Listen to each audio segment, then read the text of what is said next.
Sport is often not given the prominence it deserves in our committee work. Health is a huge area and there is always pressure on our time to discuss a wide range of more medically related issues and legislation. Looking at the Government's response to the committee report, it looks like they face some of the same challenges. However, in health, we are acutely aware of the need to change the balance of care between acute care and primary care, prevention rather than cure, and that is why the sport element of our remit is so vital. But, like the primary care element of health care, which is also vastly important, it lacks immediacy, so moving focus becomes difficult. If someone is ill, you need to treat them now to save a life. By focusing on that, it is easy to give less priority to the kinds of advice and assistance that prevent people becoming ill in the first place. So that is the same with sport in our committee. And that's why the committee took the decision to use the very limited time they had for an inquiry last year to look at sport and how people can access facilities. The inquiry looked broadly at access to sport and sporting facilities for everyone. The evidence was very interesting. Many of those who had reached the pinnacle of a sporting career had almost done so by accident, either by being in the right place at the right time or by having a chance meeting with someone who became a mentor. It was clear that for most sports, having money and parental support was necessary if you wanted to reach competition standard.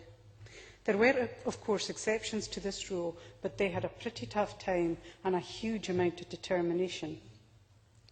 As a committee, we were also keen to look at the availability of sport to all who wanted to take part, regardless of their talent, because of the well-proven health benefits of recreational sport. We heard about the lack of facilities in many areas, and I can vouch for that in the Highlands and Islands. There are exceptions to that rule, such as in the Shetland Islands, where authorities have placed an emphasis on sporting facilities. However, in most parts of my constituency, such resources are few and far between. The facilities are there, are old, and they don't have the critical mass of people using them to make them financially viable. It's clear that these amenities need public support and funding. However, I can also point out good examples of best practice in the Highlands and Islands. In Murray, leisure centres have for years been working with local GPs to either promote health through exercise or by providing rehabilitation for people who have suffered heart attacks or other health crises, where increased exercise is vital to their recovery. I also recently visited Atlantis in Oban, another good example of best practice. This is a leisure centre run by a social enterprise. They are getting young people through their doors by providing a variety of activities, such as modern dance for young women who are notoriously difficult to involve in physical activity. They also provide facilities that the young people want, which means that these young people feel valued and welcome in the centre. This means that their membership numbers are high and the community stands to reap the health rewards of this activity. However, Atlantis faces funding challenges because they have crippling water rates bills, an issue I have raised with the relevant minister but have yet to find a solution for. The SNP government promised free swimming for young people, and I would urge them to start looking at innovative ways of delivering this, and looking at water rates to leisure centres with swimming facilities might be a very good starting point. Swimming is hugely important, not only for health, but because it can also save a life. I have been urged by young people and their parents to help them achieve a 50-metre pool in Inverness to allow them to prepare for competitions locally. Currently, young people wanting to compete have to travel to the Central Belt both to practice in a 50-metre pool and to take part in events. This journey prevents many young people pursuing this because of the cost and time commitment. The ability to host competitions would also boost the Highland economy.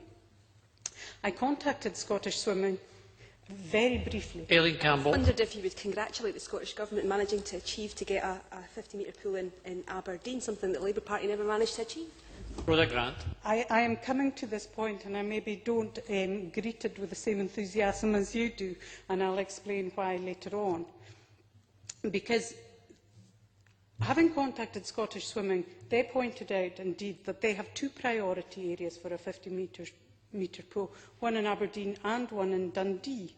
These developments won't make any difference in the Highlands at all. Young people will still have the same travel time to access either facility.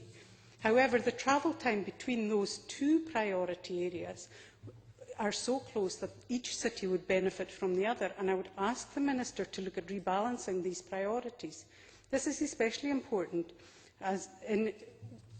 because we have a once-in-a-generation opportunity to develop this competition-sized pool in Inverness. UHI and Inverness College are looking at developing a new campus. Access to a 50-metre pool will be a huge incentive for students coming to study in the Highlands. Meanwhile, it would also serve the purpose of providing competition facilities for the wider area. Swimmers as far afield as Caithness would have their journey time shortened considerably. In conclusion, if we ignore the health benefits of sport at our peril, the quality of local facilities are essential for most types of sport. I've focused particularly on swimming as an example, which covers both competitive and recreational aspects of the sport. Reducing water rates for facilities would be one way that the government could show a commitment to its free swimming promise. In particular, I urge the Minister to support and provide input into the development of a 50-metre pool at UHI. Let's not miss this opportunity. If we do, another one won't come along for a generation.